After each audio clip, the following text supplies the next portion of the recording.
ज़्यादा पानी छकते हैं तो छकना चाहिए, क्योंकि ये डेली जो पानी के आंदे सारे चलते पर जे प्रशादा पानी छकद्या रब वाहिगुरू चेते ना कीता ते गुरु अमरदास मान ने क्या बंदिया तेरा ता खाना भी बड़े कितने है। दूसरा देखो आप रात को सुनते हैं महाराज क्या सौंदिया को गुरबाणी का पाठ कर सौन वेले वाहिगुरू वाहिगुरू का जाप कर उस परमात्मा को चेते कर।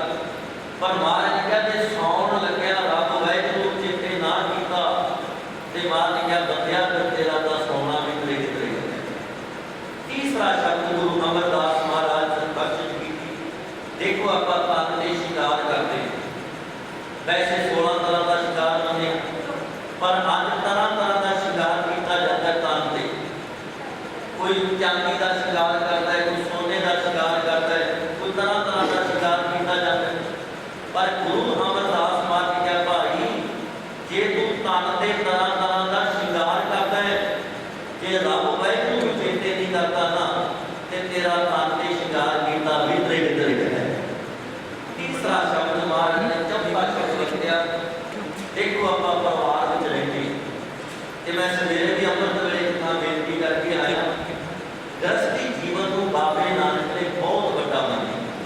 भाई साहब जी मेरे वीर बैठे हो जेड़ा बंदा अपने परिवार में रहता है ना, क्योंकि गुरबाणी किते नहीं कहती अपने परिवार को छड्ड के बाहर जाओ। फिर बेनती सुनो, गुरबाणी किते नहीं कहती अपने धियां पुत्रां को छड्ड दो। गुरबाणी किते नहीं कहती अपने माँ बाप को छड्ड के बाहर जंगलों में जाओ भगौड़ा होने। गुरबाणी किते नहीं कहती। गुरबाणी इतों तक कहती है तू अपने परिवार में रहते हैं पुत्रां धियां में रहते हो परमात्मा वाहिगुरू चेते रख। ते गुरु नानक साहब का एक वचन पढ़ते हैं बाबे नानक ने क्या जेड़ा बंदा 10 नौं की किरत करता है, सारे आप किरती से बैठे मान क्या जेड़ा बंदा 10 नौं की किरत करता है ते किरत दे विचों लोड़वंद की सेवा करता है। फिर बेनती सुनो, जेड़ा बंदा 10 नौं की किरत करता है, किरत दे विचों लोड़वंद की सेवा करता है, बाबे नानक ने क्या एक दिन वो परमात्मा के घर का राह मिल जाता है। गुरु नानक साहब का बचन है घाल खाए कि हथों दे गुरु ग्रंथ साहब की बाणी। घाल का मतलब होता है कमाई करता है, क्योंकि हथों देना मतलब गरीब गुरबे की सेवा करता है, लोड़वंद की सेवा करता है। मान क्या घाल खाए कि हथों दे दान करा हो पछाने से वो बंदा रब के घर का राह पछान जाता है। क्योंकि मैं सवेरे बेटी बाबे नानक ने 33 वचन कहता पहला वचन क्या किरत करो, क्योंकि तुम किरती सिख बैठो मैं काम तुझा जोर ला रहे हैं। बाबे नानक ने किरत सब तो बड़ा मानिया गुरु ग्रंथ साहब की बाणी, क्योंकि किरती सिखा की गुरबाणी है गुरु ग्रंथ साहब महाराज के अंदर। वो किरत चाहे पशु ढोण की होवे, वो किरत चाहे जोड़े गणन की होवे, वो किरत चाहे कपड़े धोण की होवे, क्योंकि उन्होंने भगतां की बाणी है जेडे अपने हथी किरत करते सन। हुण जे तुसीं भगत रविदास साहब महाराज को पढ़ो वो मरे पशु ढोंदे सन, पर उन्होंने बाणी गुरु ग्रंथ साहब के अंदर दर्ज है। भगत नामदेव चाहे कपड़े रंगण का काम करते सन, उन्होंने बाणी गुरु ग्रंथ साहब के अंदर दर्ज है। भगत कबीर साहब जी चाहे वो कपड़े बुणन का काम करते सन, उन्होंने बाणी गुरु ग्रंथ साहब के अंदर दर्ज है। ताई का महाराज ने कितनी बचन कहे, महाराज ने क्या किरत करो नाम जपो ते बंद छको। भाई साहब पहला नहीं क्या नाम जपो, खुद ही राम जय गल सुनो। पहला महाराज ने क्या किरत करो, क्योंकि किरत दसां की सच्ची होएगी ते नाम जपांगे। जे किरत विच बेईमाना होया ते चौंकड़ा मार के नाम बंदा जप नहीं सकता। पहली गल बंदे की किरत सच्ची सुची होए, किरत सच्ची करांगे तां बंदे दा मन टिकेगा। जे किरत विच बेईमाना होया ते चौंकड़ा मार के समाधि कोई भी लगे। सब तो पहला महाराज क्या किरत करता मेरा सिख, किरत करने तो बाद नाम जपदा है, नाम जपण तो बाद वो फिर बंद के छकदा है। जे कल्ली किरत की नाम ना जपया ते बंद के नहीं छकिया जाना। मान क्या किरत करते तो परमात्मा का नाम जप, एक दिन तैनूं रब बंद के छकण की दात दे दे। देखो जो गुरु नानक साहब ने शब्द किया बंद के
मैं कहा बाबे नानक ने क्या घाल खाए कि वरतों दे नानक राहो पछाणे से जेड़ा बंदा दसां नौ की किरत करता है, किरत करदे रब नूं चेते करता है ते चेते करदे किरत करदे लोड़वंद की सेवा करता है, एक दिन रब दे दर ते कुर्बान हो जाता है। मैं पर बेनती उत्ते गुरु अमरदास महाराज ने शब्द वरत्या, कह लगे कि हुण परिवार विच रहिंदा तू गृहस्थी जीवन विच रहिंदा जे परिवार विच रहिंदियां तू परमात्मा वाहिगुरू नूं चेते नहीं करता, परिवार विच रहिंदियां तू परमात्मा की बंदगी नहीं करता ते गुरु अमरदास महाराज ने कहा तेरा परिवार भी किधरे किधरे है। ये शब्द मैं पढ़ देना जी, गुरु अमरदास महाराज का वचन है, नाम तो बिना खाना भी किधरे किधरे, नाम तो बिना सोना भी किधरे किधरे, नाम तो बिना शिंगार कीता भी किधरे किधरे, नाम तो बिना परिवार भी किधरे किधरे, क्योंकि उसके महाराज ने शब्द वरते कि पौड़ी, पौड़ी शब्द क्यों करते हैं? देखो मेरे गुरसिख पीर तुसीं बैठे हो, पौड़ियां तो सारे समझते हैं। अपने घर में लकड़ की पौड़ी है, अपने घर में लोहे की पौड़ी है, अपने घर में सीमेंट की पौड़ी है, पर एक गल देख के रखो, लकड़ की पौड़ी टुट जाए दोबारा बन जाती है। ਹੁਣ ਜੇ ਲੱਕੜ ਦੀ ਪੌੜੀ ਟੁੱਟ ਗਈ ਆਪਾਂ ਕਹਾਂਗੇ ਸੰਦੂਕੜੋਂ ਹੋਰ ਲੈ ਆਓ, ਤਾਂ ਕਿਉਂ ਅਜੇ ਟੁੱਟ ਗਈ, ਨਵੀਂ ਮਿਲ ਜੂ ਪੈਸੇ ਨਾਲ। ਮਹਾਰਾਜ ਕਿਹਾ ਲੱਕੜ ਦੀ ਪੌੜੀ ਟੁੱਟ ਗਈ ਦੁਬਾਰਾ ਮਿਲ ਜਾਂਦੀ ਆ, ਲੋਹੇ ਦੀ ਪੌੜੀ ਟੁੱਟ ਗਈ ਦੁਬਾਰਾ ਨਵੀਂ ਬਣ ਜਾਂਦੀ ਆ, ਸੀਮੈਂਟ ਦੀ ਪੱਥਰ ਦੀ ਪੌੜੀ ਟੁੱਟ ਗਈ ਦੁਬਾਰੇ ਮਿਸਤਰੀ ਨਵਾਂ ਚਾੜ ਦਿੰਦਾ ਹੈ। ਪਰ ਬਾਬੇ ਨਾਨਕ ਦੀ ਬਾਣੀ ਗੁਰੂ ਅਮਰਦਾਸ ਮਹਾਰਾਜ ਨੇ ਕਿਹਾ ਸਰੀਰ ਇੱਕ ਪੌੜੀ ਹੈ, इस पौड़ी राही आत्मा रब दे दर ते जा सकती है, पर ये शरीर पौड़ी हथों निकल गया, ये शरीर पौड़ी तेनों करोड़ों रुपया नाल भी किते मुल नहीं मिलना। ये महाराज की बाणी का वचन है कि महाराज क्या धरेक खाया, नाम तो बिना बंदगी तो बिना सिमर तो बिना। महाराज ने क्या धरेक खाया, धरेक सोया, धरेक कापड़ अंग चढ़ाया, धरेक शरीर कटांग सैत जो गुण खत्म ना पाया, महाराज क्या पौड़ी टुट गई फिर हाथ न आवे पहला जन्म गवाया। उत्थे मेरे फिर अपने सुर को लेके आओ, बाबे नानक ने कहा नाम तो बिना राजा की कूड़, नाम तो बिना प्रजा की कूड़, ते नाम तो बिना सारा संसार। दूजा वचन महाराज ने कहा नाम तो बिना बड़े बड़े महल, बड़िया बड़िया कोठियां कूड़, ते नाम तो बिना कोठियां में रहने वाले। तीसरा शब्द होता है कि महाराज मेरे को सोना बड़ा है, मेरे को चांदी बड़ी है। गुरु नानक साहब ने क्या नाम को बिना सोना की कूड़, नाम को बिना चांदी की कूड़, ते नाम को बिना पहनने वाले। चौथा शब्द महाराज ने क्या नाम को बिना पति की पत्नी की कूड़। वह कोई ध्यान में गल सुनो, पति ते पत्नी का बहुत पवित्र रिश्ता मनिया बाबे नानक। इतों तक जे पति ते पत्नी दोनों मिलके अमृत वेले उठन, पति ते पत्नी दोनों मिलके अमृत वेले उठ के वाहिगुरू का जाप कर सिमरन कर, ते पति ते पत्नी भी सत्संग बन जाती है। पर जे पत्नी ते पत्नी मिलके परमात्मा नूं कदी नहीं चेते करते, सिर्फ मंद वासनावां भोगते मर जाते आ, ते महाराज ने कहा फिर नाम तो बिना पति ते पत्नी की कूड़ है।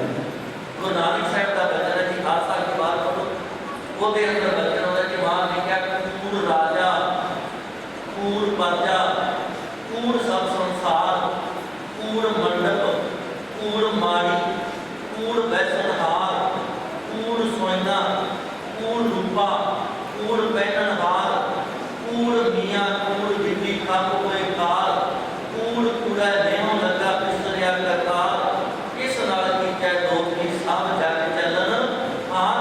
मान क्या कूड़ मिठा, कूड़ माचों, कूड़ डूबा, कूड़ नानक बकाना बेनती दुध बाजो, कूड़ो कूड़ बाबे नानक ने क्या तेरे नाम को बिना ते सब कुछ कूड़ है। गुरु नानक साहब ने सब तो पहली गल की उस परमात्मा वाहिगुरू का नाम जपना।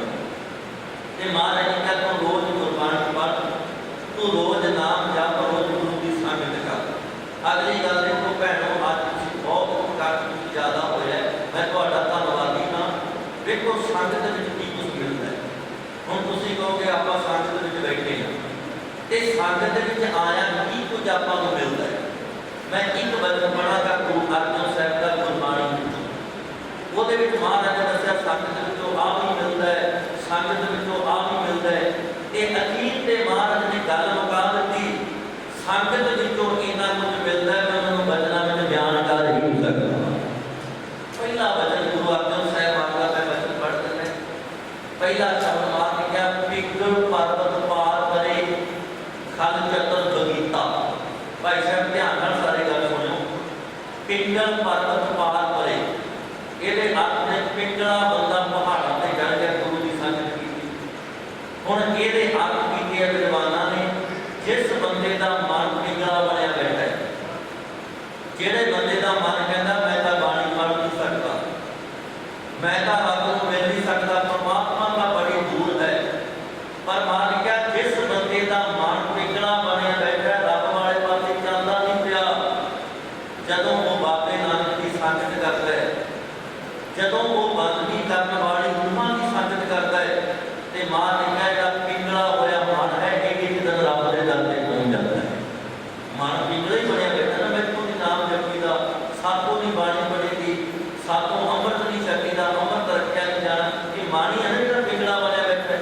ਮੈਂ ਤੋਂ ਆ ਨਹੀਂ ਹੋਣਾ, ਮੈਂ ਤੋਂ ਆ ਨਹੀਂ ਹੋਣਾ। ਪਰ ਮਾਂ ਨੇ ਕਿਹਾ ਜਿਸ ਬੰਦੇ ਦਾ ਮਨ ਪਿੰਗਲਾ ਬਣਿਆ ਬੈਠਾ ਹੈ, ਜੇ ਗੁਰੂ ਦੀ ਸੰਗਤ ਕਰਦਾ ਹੈ, ਤੇ ਇੱਕ ਦਿਨ ਇਹ ਰੱਬ ਦੇ ਦਰ ਤੇ ਪਹੁੰਚ ਜਾਂਦਾ ਹੈ। ਪਿੱਗਲ ਪਰਬਤ ਪਾਰ ਪਰੇ ਖਲ ਚਤਰ ਬਗੀਤਾ। ਖਲ ਦਾ ਹੁੰਦਾ ਜੀ ਮੂਰਖ, ਚਤਰ ਦਾ ਹੁੰਦਾ ਸਿਆਣਾ। ਮਹਾਰਾਜ ਨੇ ਕਿਹਾ ਜੇ ਮੂਰਖ ਬੰਦਾ ਵੀ ਗੁਰੂ ਦੀ ਸੰਗਤ ਕਰਦਾ ਹੈ, ਮੂਰਖ ਬੰਦਾ ਵੀ ਬਾਬੇ ਨਾਨਕ ਦੀ ਸੰਗਤ ਕਰਦਾ ਹੈ, ਤੇ ਇੱਕ ਦਿਨ ਉਹ ਵੀ ਬੋਲਣ ਵਾਲਾ ਤੱਤ ਹੋਵੇ ਤਾਂ ਬ੍ਰਹਮ ਗਿਆਨੀ ਬਣ ਜਾਂਦਾ, ਕਿਉਂਕਿ ਸੰਗਤ ਵਿੱਚ ਜੀਵਨ ਬਦਲਦਾ ਹੈ। ਹੁਣ ਤੁਸੀਂ ਕਹੋਗੇ ਅੱਜ ਤੋਂ ਪਹਿਲਾਂ ਕਿਸੇ ਦਾ ਜੀਵਨ ਬਦਲਿਆ? ਹਾਂ, ਦੇਖੋ ਕੀਰਤਪੁਰ ਸਾਹਿਬ ਦੀ ਧਰਤੀ ਹੈ, ਮੈਂ ਤੁਹਾਨੂੰ ਸੱਚੀ ਘਟਨਾ ਸੁਣਾਉਂਦਾ। ਸ਼੍ਰੀ ਗੁਰੂ ਹਰਿਕ੍ਰਿਸ਼ਨ ਸਾਹਿਬ ਸੱਚੇ ਪਾਤਸ਼ਾਹ ਉੱਥੇ ਰਹਿਮਤਾਂ ਬਰਤਾਉਂਦੇ ਪੈਂਦੇ, 8ਵੇਂ ਪਾਤਸ਼ਾਹ ਗੁਰੂ ਹਰਿਕ੍ਰਿਸ਼ਨ ਸਾਹਿਬ ਸੱਚੇ ਪਾਤਸ਼ਾਹ ਬੜੀਆਂ ਦੂਰੋਂ ਦੂਰੋਂ ਸੰਗਤਾਂ ਮਿਲਣ ਵਾਸਤੇ ਆਈਆਂ। ਜਦੋਂ ਇੱਕ ਪਿੰਡ ਵਿੱਚ ਦੀ ਸੰਗਤ ਲੰਘੀ ਨਾ, ਤੇ ਪਿੰਡ ਦੇ ਬਾਹਰ ਬੈਠਾ ਸੀ ਇੱਕ ਚੋਰ, ਜਿਹੜਾ ਚੋਰੀ ਕਰਦਾ ਸੀ। ਉਹਦੇ ਮਨ ਵਿੱਚ ਬੁੱਧਾ ਬਣਿਆ ਮਨਾ ਇੰਨਾ ਇਕੱਠ ਸੀਧਾ ਸੰਗਤ ਪਰ ਉਹਨੇ ਕਾਫੀ ਸ਼ਬਦ ਵਰਤਦਾ ਸੀ, ਸੰਗਤ ਸ਼ਬਦ ਆਪਾਂ ਵਰਤਦੇ ਹਾਂ। ਉਹਨੇ ਕਿਹਾ ਮਨਾ ਇੰਨਾ ਇਕੱਠ ਦੇ ਚੋਰੀ ਕਰਨ ਦਾ ਸਵਾਦ ਆ ਜਾਏ, ਕਿਸੇ ਦਾ ਬਟੂਆ ਕੱਢਾਂਗਾ, ਕਿਸੇ ਦਾ ਮੈਂ ਕੁਝ ਖੋਹ ਲਵਾਂਗਾ। ਉਹ ਜਿਹੜਾ ਚੋਰ ਸੀ ਸੰਗਤ ਦੇ ਨਾਲ ਹੀ ਰਲ ਗਿਆ। ਪਹਿਲਾਂ ਉਹ ਸੀ ਚੋਰ, ਪਰ ਸੰਗਤ ਦੇ ਵਿੱਚ ਬੈਠ ਕੇ ਨਾਲ ਰਲ ਗਿਆ। ਹੁਣ ਸੰਗਤ ਸ਼ਬਦ ਪੜ੍ਹਦੀ ਜਾਂਦੀ ਹੈ, ਤੇ ਉਹ ਵੀ ਨਾਲ, ਉਹ ਅੰਦਰੋਂ ਅੰਦਰ ਹੀ ਸੋਚਦਾ ਮੈਂ ਕਿਸੇ ਦਾ ਪਰਸ ਕੱਢਾਂ, ਕਿਸੇ ਦੇ ਪੈਸੇ ਕੱਢਾਂ, ਕਿਸੇ ਦਾ ਕੁਝ ਮੈਂ ਕੱਢ ਕੇ ਬਾਬੂ ਚਲਾ ਜਾਵਾਂ। ਪਰ ਇਤਿਹਾਸ ਕਰਕੇ ਇਹਨਾਂ ਨੇ ਰੱਬ ਦੀ ਕਰਨੀ, ਰਸਤੇ ਵਿੱਚ ਉਹਦਾ ਕਿਤੇ ਵੀ ਉਹਨੇ, ਇਹ ਆਪਾਂ ਕਹਿ ਲਈਏ ਉਹਦਾ ਮੌਕਾ ਨਹੀਂ ਮਿਲਿਆ, ਉਹਨੂੰ ਚੋਰੀ ਕਰਨ ਦਾ ਮੌਕਾ ਨਹੀਂ ਮਿਲਿਆ। ਉਹਦੀ ਸੰਗਤ ਦੇ ਨਾਲ ਕੀਰਤਪੁਰ ਸਾਹਿਬ ਦੀ ਧਰਤੀ ਤੇ ਪਹੁੰਚ ਗਿਆ। ਇੱਥੇ ਉਦੋਂ ਵੀ ਯਾਦ ਕਰ, ਇਹਦੇ ਮਨ ਵਿੱਚ ਫੇਰ ਪੁਰਨਾ ਬਣ ਗਿਆ, ਮਨਾ ਇੱਥੇ ਦਾ ਬਹੁਤ ਜ਼ਿਆਦਾ ਕੱਟ ਹੈ, ਚੋਰੀ ਕਰਨ ਦਾ ਸਵਾਦ ਆਇਆ, ਕਿਸੇ ਦੇ ਪੈਸੇ ਕੱਢਾਂਗੇ, ਪਰਸ ਕੱਢਾਂਗੇ। ਮਨ ਵਿੱਚ ਸੋਚਦਾ ਪਿੱਛੇ ਬੈਠ ਗਿਆ ਸੀ ਚੋਰ, ਪਰ ਸੰਗਤ ਦੇ ਪਿੱਛੇ ਬੈਠ ਗਿਆ। ਜਦੋਂ ਗੁਰੂ ਸਾਹਿਬਾਨ ਨੂੰ ਸਾਰੀਆਂ ਸੰਗਤਾਂ ਮੱਥੇ ਟੇਕਦੀਆਂ, ਗੁਰੂ ਹਰਿਕ੍ਰਿਸ਼ਨ ਸਾਹਿਬ ਸੱਚੇ ਪਾਤਸ਼ਾਹ ਮਨ ਵਿੱਚ ਪੁਰਨਾ ਬਣ ਗਿਆ, ਮਨਾ ਇੰਨੇ ਲੋਕ ਮੱਥੇ ਟੇਕਦੇ ਆ, ਕੁਝ ਤਾਂ ਕੁਝ ਗੁਰੂ ਕੋਲ ਹੈ। ਸੰਗਤ ਵਿੱਚ ਆ ਕੇ ਕਿਵੇਂ ਬੰਦੇ ਦਾ ਜੀਵਨ ਬਦਲਦਾ ਹੈ। ਉਹਨੇ ਕਿਹਾ ਮਨਾ ਇੰਨੀਆਂ ਸੰਗਤਾਂ ਮੱਥੇ ਟੇਕਦੀਆਂ, ਕੁਝ ਤਾਂ ਕੁਝ ਗੁਰੂ ਕੋਲ ਹੈ। ਪਿੱਛੇ ਬੈਠੇ ਨੇ ਪੁਰਨਾ ਬਣਾ ਲਿਆ ਮਨਾ, ਤਾਂ ਗੁਰੂ ਨੂੰ ਸੱਚਾ ਮੰਨਾਂਗਾ ਤੇ ਮੇਰਾ ਨਾਮ ਲੈ ਕੇ ਗੁਰੂ ਆਵਾਜ਼ ਮਾਰਦਾ ਹੈ। ਅੰਦਰ ਬਦਲ ਗਿਆ ਜੀ, ਕਿਉਂਕਿ ਸੰਗਤ ਵਿੱਚ ਆ ਕੇ ਚੋਰ ਵੀ ਸੰਤ ਬਣ ਜਾਂਦਾ ਹੈ। ਦੇਖੋ ਅਸਰ ਹੁੰਦਾ ਸੰਗਤ ਦਾ। ਇਸ ਕਰਕੇ ਮੇਰੇ ਨੌਜਵਾਨ ਬੈਠਿਆ, ਜਿਹੋ ਜੀ ਬੰਦਾ ਸੰਗਤ ਕਰਦਾ ਹੈ, ਤਨ ਤੇ ਵੀ ਅਸਰ ਹੁੰਦਾ ਹੈ, ਤੇ ਸੰਗਤ ਦਾ ਅਸਰ ਬੰਦੇ ਦੇ ਮਨ ਤੇ ਵੀ ਹੁੰਦਾ ਹੈ। ਇਸ ਕਰਕੇ ਸਾਰੀ ਗੁਰਬਾਣੀ ਕਹਿੰਦੀ ਹੈ ਬੁਰੀ ਸੰਗਤ ਨਾ ਕਰੋ, ਮਾੜੀ ਸੰਗਤ ਨਾ ਕਰੋ, ਨਸ਼ਾ ਪੱਤਾ ਕਰਨ ਵਾਲਿਆਂ ਦੀ ਸੰਗਤ ਤੋਂ ਦੂਰ ਰਹੋ। ਸੱਚੇ ਪਾਤਸ਼ਾਹ ਕਿਉਂ ਦੂਰ ਹੈ? ਮਹਾਰਾਜ ਕਿਹਾ ਬੁਰੀ ਸੰਗਤ ਨੂੰ ਦੇਖ ਕੇ ਦੂਰੋਂ ਨੂੰ ਭੱਜ ਜਾ, ਦੂਰ ਚਲਾ ਜਾ। ਕਬੀਰ ਸਾਖਤ ਸਾਂਝਣਾ ਕੀਤੀ ਹੈ, ਦੂਰੋਂ ਜਾਈਏ ਭਾਗ, ਬਸ ਹੰਕਾਰੋਂ ਪਰਸੀਏ ਤੋਂ ਵਿੱਚ ਲੱਗ ਗਿਆ ਦਾਗ। महाराज ने कहा नहीं भाई, एक बंदा चिट्टे कपड़े पा के जे मैले चिट्टे कपड़े पा के मैले भांडे धोवे, काले भांडे तुसीं धो कि मैं काले भांडे सारा दिन धोने ते चिट्टे कपड़े पाने, जिन्ना मर्जी बचा के रखो किते ना किते दाग जरूर लग जाता है। महाराज ने कहा जे माड़े बंदियां दी संगत करेगा ना ते किते ना किते तेरे अंदर काल दा दाग जरूर लग जाता है। कबीर सागत संग लगी है, दूरों जाइए भाग बस नकारों पासी है तो कुछ लागे दाग। पर मैं बेनती कराना पीछे बैठा वह नाम सी जी बलवंत राय जरा चोर सी। उन्हें क्या मना मैं गुरु को पूरा मनागा तो मेरा नाम लैके आवाज मारेगा। तो शायद तुहानूं पता हो भैनों, एक भाई मानसुख होया, ये बाबे नानक का पहला सिख होया जिन्हें बाबे नानक की पहली बाणी कागज से कलमबंद की है। पहली बाणी लिखने वाला भाई मानसुख। ये जिस दिन बाबे नानक को मिलना है ना, ये मन में भी पौधा बन गया मना ता गुरु को सच्चा मनागा तो मेरा नाम लैके आवाज मारेगा। तो भाई मानसुख ने जो मत्था टेकिया, बाबे नानक ने कहा भाई सजना तेरा नाम ही मानसुख है कि कभी अंदर वाला दुख भी मानिया है। बस इन्ने शब्द कहते चट पड़ गए। अज बलवंत राय कहता मैं मनागा जो गुरु आवाज मारे। श्री गुरु महाराज जी साहब सच्चे पातशाह ने आवाज मारी, भाई सजना मैं तेन बुलाऊंगा पे क्या तू मेरे सोच रहा है मना, मैं मनागा जो गुरु मेरा आवाज मेरा नाम लैके आवाज मारेगा। इन्हें अठ में बादशाह मार के क्या बलवंत राय मैं तेन आवाज मारता पिया। भाई बलवंत राय ने आके चंद फड़ ले। गुरु साहबान ने क्या तू चोरी करता पे, तेरा तो खुद अंदर पंजी बादशाह तेन लुटते पड़ेगा। तू दूसरिया की चोरी करता है, तेरा तो खुद बादशाह तेन लुटते पया। उस तो बाद चोरी करनी छड़ दी, सदा गुरु नानक साहब का सिख बन गया। मैं इतने बेनती करा, महाराज ने क्या पिछल पकड़ पार करे खल चंद्र बगीता अंध ले भवन सूझिया गुर भेट पनीता। महाराज ने क्या अन्ने बंदे जिन्ना भज भवना की सोझी पै। हुण अन्ना बंदा कौन है? क्योंकि गुरबाणी में भैनों बड़े बुरे अर्थ आप अन्ना बंदा उन्होंने कहने जिन्ना अखा नहीं, उन्होंने कहने कि अन्ना बंदा है, पर वाहिगुरू गुरबाणी ने उन्होंने अन्ना नहीं किया कि अखा नहीं है। महाराज ने क्या असल में अन्ना हो वो है अखा होने बावजूद भी उन्हें गुरु का कभी दीदार नहीं किया। अखा है पर कभी गुरु का नहीं चल के आया, अखा है कभी गुरु ग्रंथ साहब के स्वरूप का दीदार नहीं किया, अखा है पर जपजी साहब की बाणी का पाठ नहीं किया। असल में महाराज क्या वो लोग अंधे। गुरबाणी में एक वचन होता है अंधे ए ना आकियन, गुरु अंगद देव महाराज की बाणी अंधे ए ना आकियन जिन मुख लोए नाहे। लोए का अर्थ है अखा, उन्होंने अंधे ना कह जिन्हों के मुख से अखा नहीं है। महाराज ने क्या अंधे ए ना आकियन जिन मुख लोए नाहे, अंधे से ही नानका खसमो उत्थे जाए। वो लोग अंधे ने जिहड़े परमात्मा के नाम को वांझे रह जाते हैं। उत्थे महाराज ने क्या जिहड़ा अंदरों बंदा अंधा है उन्होंने जिन्ने लोगों की सोची पै जाती है। अखीर ते गुरु अर्जन साहब महाराज ने क्या आ जिहड़ा बंदे का मन है ना, ये कई जन्मां का मैला होया पिया ते ये मैल लहिंदी नहीं पई। वाहिगुरू जिहड़ा मन है ना, एक जन्म का मैला नहीं भैणों, ये कई जन्मां का मैला होया पिया। जिवें गुरु बाणी अंदर वचन होता है जन्म जन्म की इस मन को मन लागी, काला हुआ शाहो खनली धोती उजर ना होवे जे सो धोवण पाओ। खनली को कहते हैं शायद तुहानूं पता होवे, खनली उस कपड़े को कहते हैं जिहदे कोलू साफ किया जाता है। कोलू आपां जाना समुद्र का मानसा जो तेल चढ़ाउंदे हैं, महाराजा बचन बाणी वो जिहड़ा उहदे कोलू नूं साफ करदा ना, जिहड़ा कपड़ा हुंदा उहनूं कहंदे खनली दा बदलदा। उहनूं जिन्ने मर्जी पानी नाल धोवो, जिन्ने मर्जी सर्फ पा के साबण नाल धोवो, वो छेती कीतियां धुंधियाई छड्डदी नहीं है।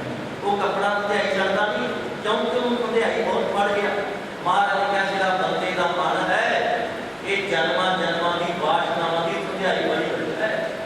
ਬਾਣੀ ਪੜ੍ਹਦੇ ਆ, ਸਿਮਰਨ ਕਰਦੇ ਆ, ਗੁਰੂ ਘਰ ਆਉਂਦੇ ਆ, ਪਰ ਅੰਦਰੋਂ ਮੈਲ ਨਿਕਲਦੀ ਨਹੀਂ। ਦੇਖੋ ਮੈਲ ਲਾਉਣ ਦਾ ਤਰੀਕਾ ਬਾਬੇ ਨਾਨਕ ਨੇ ਦੱਸਿਆ। ਇੱਕ ਤਾਂ ਆਪਾਂ ਜਪਜੀ ਸਾਹਿਬ ਦੀ ਬਾਣੀ ਦਾ ਪਾਠ ਸਾਰੇ ਕਰਦੇ ਹਾਂ। ਜਪਜੀ ਸਾਹਿਬ ਦੀ ਬਾਣੀ ਅੰਦਰ ਭੈਣੋਂ ਤਰੀਕਾ ਦੱਸਿਆ ਕਿ ਮਨ ਦੀ ਮੈਲ ਕਿਵੇਂ ਲਵੇ। ਉਹ ਤਰੀਕਾ ਮੈਂ ਤੁਹਾਨੂੰ ਦੱਸ ਦਿੰਦਾ ਜੋ ਬਾਬੇ ਨਾਨਕ ਨੇ ਕਿਹਾ। ਦੇਖੋ ਮਹਾਰਾਜ ਜੀ ਆਪਣਾ ਕੱਪੜਾ ਮੈਲਾ ਹੋ ਜਾਵੇ, ਹੁਣ ਮਾਮਾ ਭੈਣਾਂ ਬੈਠੀਆਂ ਜਦੋਂ ਆਪਣਾ ਕੱਪੜਾ ਮੈਲਾ ਹੋ ਜਾਂਦਾ, ਆਪਾਂ ਕਾਹਦੇ ਨਾਲ ਧੋਂਦੇ ਆ? ਪਾਣੀ ਨਾਲ, ਸਾਬਣ ਨਾਲ, ਸਰਫ ਨਾਲ। ਮਹਾਰਾਜ ਜੀ ਕਿਹਾ ਕੱਪੜਾ ਮੈਲਾ ਹੋ ਜਾਵੇ, ਬੂੰਦ ਪਲੀਤੀ ਨਾਲ ਲਿਬੜ ਜਾਵੇ, ਇਹਨੂੰ ਸਾਬਣ ਨਾਲ ਧੋਤਾ ਜਾਂਦਾ ਹੈ, ਇਹਨੂੰ ਸਰਫ ਨਾਲ ਧੋਤਾ ਜਾਂਦਾ ਹੈ, ਇਹਨੂੰ ਪਾਣੀ ਨਾਲ ਧੋਤਾ ਜਾਂਦਾ ਹੈ। ਜੇ ਤੇਰਾ ਮਨ ਮੈਲਾ ਹੋ ਗਿਆ ਤੇ ਪਰਮਾਤਮਾ ਦੇ ਨਾਮ ਨਾਲ ਇਹਨੂੰ ਧੋ ਦੇ। ਗੁਰੂ ਨਾਨਕ ਸਾਹਿਬ ਦਾ ਬਚਨ ਆਪਾਂ ਜਪਜੀ ਸਾਹਿਬ ਦਾ ਪਾਠ ਕਰਦੇ ਹਾਂ। ਮਹਾਰਾਜ ਦਾ ਬਚਨ ਹੁੰਦਾ ਹੈ, ਮੂਰਤ ਪਲੀਤੀ ਕੱਪੜ ਹੋਏ, ਦੇ ਸਾਬੂਨ ਲਈਐ ਤੋ ਧੋਏ, ਭਰੀਐ ਮਤ ਪਾਪਾ ਕੈ ਸੰਗ, ਉਹ ਧੋਪੈ ਨਾਵੈ ਕੈ ਰੰਗ। ਗੁਰੂ ਨਾਨਕ ਸਾਹਿਬ ਆਪ ਕਿਹਾ ਜੇ ਤੇਰਾ ਮਨ ਮੈਲਾ ਹੋ ਗਿਆ ਤੇ ਗੁਰੂ ਦੀ ਸੰਗਤ ਵਿੱਚ ਜਾ ਕੇ ਤੂੰ ਧੋ ਲੈ। ਦੇਖੋ ਹੁਣ ਆਪਾਂ ਬੈਠੇ ਹਾਂ, ਮਨ ਧੋਈ ਜਾਂਦੇ ਹਾਂ, ਕਿਉਂਕਿ ਜਦੋਂ ਬੰਦਾ ਗੁਰਬਾਣੀ ਸੁਣਦਾ ਹੈ। ਦੇਖੋ ਮੈਂ ਇੱਕ ਸੌਖਾ ਤਰੀਕਾ ਦੱਸ ਦਿੰਦਾ। ਪੁਰਾਤਨ ਸਮੇਂ ਨਾ ਜਦੋਂ ਆਪਾਂ ਆਟਾ ਗੁੰਨ੍ਹਦੇ ਭੈਣਾਂ ਮਾਵਾਂ ਬਜ਼ੁਰਗਾਂ ਨੂੰ ਪਤਾ ਹੈ, ਜਿਸ ਪ੍ਰਾਂਤ ਵਿੱਚ ਆਟਾ ਗੁੰਨ੍ਹਿਆ ਜਾਂਦਾ ਸੀ ਨਾ, ਜਦੋਂ ਮੀਂਹ ਪੈਂਦਾ ਉਹ ਕਈ ਵਾਰੀ ਬੀਬੀਆਂ ਪ੍ਰਾਂਤ ਵਿਹੜੇ ਵਿੱਚ ਧਰ ਦਿੰਦੀਆਂ। ਜਿਉਂ-ਜਿਉਂ ਉਹਦੇ ਵਿੱਚ ਪਾਣੀ ਪੈਂਦਾ ਆਟਾ ਬਾਹਰ ਨਿਕਲਦਾ ਹੈ, ਚਮਕਣ ਲੱਗ ਜਾਂਦੀ। ਇਸੇ ਤਰ੍ਹਾਂ ਹੀ ਪ੍ਰਾਂਤ ਬਾਹਰ ਰੱਖ ਦਿੰਦੇ, ਮੀਂਹ ਪੈਂਦਾ ਮੂਹਰੇ ਧਾਰ ਵਰਖਾ ਪੈਂਦੀ, ਉਹ ਮੈਲਾ ਪਾਣੀ ਨਿਕਲ ਹੀ ਜਾਂਦਾ ਤੇ ਨਿਰਮਲ ਪਾਣੀ ਕੱਢ ਜਾਂਦਾ। ਮਹਾਰਾਜ ਨੇ ਕਿਹਾ ਜੇ ਤੇਰਾ ਮਨ ਮੈਲਾ ਹੋ ਗਿਆ ਤੇ ਇਹਦੇ ਉੱਤੇ ਨਾਮ ਦੀ ਵਰਖਾ ਪਾ, ਇਹਦੇ ਉੱਤੇ ਗੁਰੂ ਗ੍ਰੰਥ ਸਾਹਿਬ ਦਾ ਸ਼ਬਦ ਦੀ ਵਰਖਾ ਪਾ। ਜੇ ਗੁਰਬਾਣੀ ਸੁਣੇਗਾ, ਜੇ ਗੁਰਬਾਣੀ ਪੜ੍ਹੇਗਾ, ਜੇ ਪਰਮਾਤਮਾ ਦਾ ਨਾਮ ਜਪੇਗਾ ਤੇ ਇੱਕ ਦਿਨ ਤੇਰਾ ਮਨ ਵੀ ਨਿਰਮਲ ਹੋ ਜਾਏਗਾ। ਤੇ ਜਿਸ ਬੰਦੇ ਦਾ ਮਨ ਵੀ ਨਿਰਮਲ ਹੋ ਜਾਂਦਾ ਹੈ ਤੇ ਤਨ ਵੀ ਨਿਰਮਲ ਹੋ ਜਾਂਦਾ ਹੈ, ਗੁਰੂ ਅਰਜਨ ਸਾਹਿਬ ਮਹਾਰਾਜ ਨੇ ਕਿਹਾ ਕਿ ਤਾਂ ਕਿਸੇ ਬ੍ਰਹਮ ਗਿਆਨੀ ਦੇ ਲੱਛਣ ਨੇ। ਇੱਕ ਆਪਾਂ ਜੀ ਪਾਠ ਕਰਦੇ ਹਾਂ ਸੁਖਮਨੀ ਸਾਹਿਬ ਦੀ ਬਾਣੀ, ਉਹ ਮੈਂ ਪਾਠ ਪੜ੍ਹ ਦਿੰਦਾ। ਉਹ ਬਚਨ ਹੁੰਦਾ ਹੈ, ਮਨ ਸਾਚਾ ਮੁਖ ਸਾਚਾ ਸੋਏ। ਮਹਾਰਾਜ ਦਾ ਇਹ ਬਚਨ ਹੈ, ਮਨ ਸਾਚਾ ਮੁਖ ਸਾਚਾ ਸੋਏ, ਅਵਰ ਨਾ ਦੇਖੈ ਇੱਕ ਸਕਿੰਟ ਕੋਏ। ਤੇ ਮਹਾਰਾਜ ਨੇ ਕਿਹਾ ਕਿ ਲੱਛਣ ਬ੍ਰਹਮ ਗਿਆਨੀ ਹੋਏ। ਹੁਣ ਜੇ ਤੇਰੇ ਕੋਲ ਜਿਸ ਬੰਦੇ ਦਾ ਮਨ ਸੱਚਾ ਹੈ, ਧਿਆਨ ਨਾਲ ਗੱਲ ਸੁਣਿਓ, ਉਹਦਾ ਮੁਖ ਵੀ ਸੱਚਾ ਹੋਏਗਾ। ਤੇ ਜਿਸ ਬੰਦੇ ਦਾ ਮਨ ਨਾ ਸੱਚਾ ਹੋਇਆ, ਉਹਦਾ ਮੁਖ ਨਹੀਂ ਸੱਚਾ ਹੋ ਸਕਦਾ। ਮਹਾਰਾਜ ਦਾ ਬਚਨ ਹੈ। ਕਿਉਂਕਿ ਦੇਖੋ ਅੱਖਾਂ ਆਪਣੀਆਂ, ਜੇ ਮਨ ਸੱਚਾ ਹੈ ਇਹ ਪਰਾਇਆ ਤਾਂ ਨਹੀਂ ਦੇਖਣਗਾ। ਜੇ ਮਨ ਸੱਚਾ ਹੈ ਤੇ ਅੱਖਾਂ ਸੱਚੀਆਂ ਨੇ, ਪਰਾਇਆ ਤਾਂ ਨਹੀਂ ਦੇਖਣਗਾ। ਜੇ ਮਨ ਆਪਣਾ ਸੱਚਾ ਹੈ ਤੇ ਕੰਨ ਵੀ ਆਪਣੇ ਸੁੱਚੇ ਹੋਣਗੇ, ਇਹ ਪਰਾਈ ਜਿੰਦਿਆਂ ਦੇ ਗੰਦੇ ਗੀਤ ਦੇ ਸੁਣਨਗੇ। ਜੇ ਮਨ ਆਪਣਾ ਸੱਚਾ ਹੈ ਤੇ ਹੱਥ ਵੀ ਸੁੱਚੇ ਹੋਣਗੇ, ਪਰਾਇਆ ਹੱਥ ਨਹੀਂ ਖਾਣਗੇ। ਜੇ ਮਨ ਆਪਣਾ ਸੱਚਾ ਹੈ ਤੇ ਆਪਣੇ ਪੈਰ ਵੀ ਸੱਚੇ ਹੋਣਗੇ, ਪਰਾਏ ਰਸਤੇ ਤੇ ਨਹੀਂ ਚੱਲਣਗੇ। ਤੇ ਮਹਾਰਾਜ ਕਿਹਾ ਜਿਸ ਬੰਦੇ ਦਾ ਮਨ ਵੀ ਸੱਚਾ ਹੈ ਤੇ ਜਿਸ ਬੰਦੇ ਦਾ ਮੁਖ ਵੀ ਸੱਚਾ ਹੈ, ਤਾਂ ਕਿਸੇ ਬ੍ਰਹਮ ਗਿਆਨੀ ਦੇ ਲੱਛਣ ਨਹੀਂ। ਮਨ ਸਾਚਾ ਮੁਖ ਸਾਚਾ ਸੋਏ, ਅਵਰ ਨਾ ਦੇਖੈ ਏਕ ਸਕਿੰਟ ਕੋਏ, ਨਾਨਕ ਇਹ ਲੱਛਣ ਬ੍ਰਹਮ ਗਿਆਨੀ ਹੋਏ।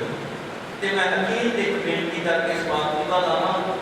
ਜਿਸ ਬੰਦੇ ਦਾ ਮਨ ਸੱਚਾ ਹੋ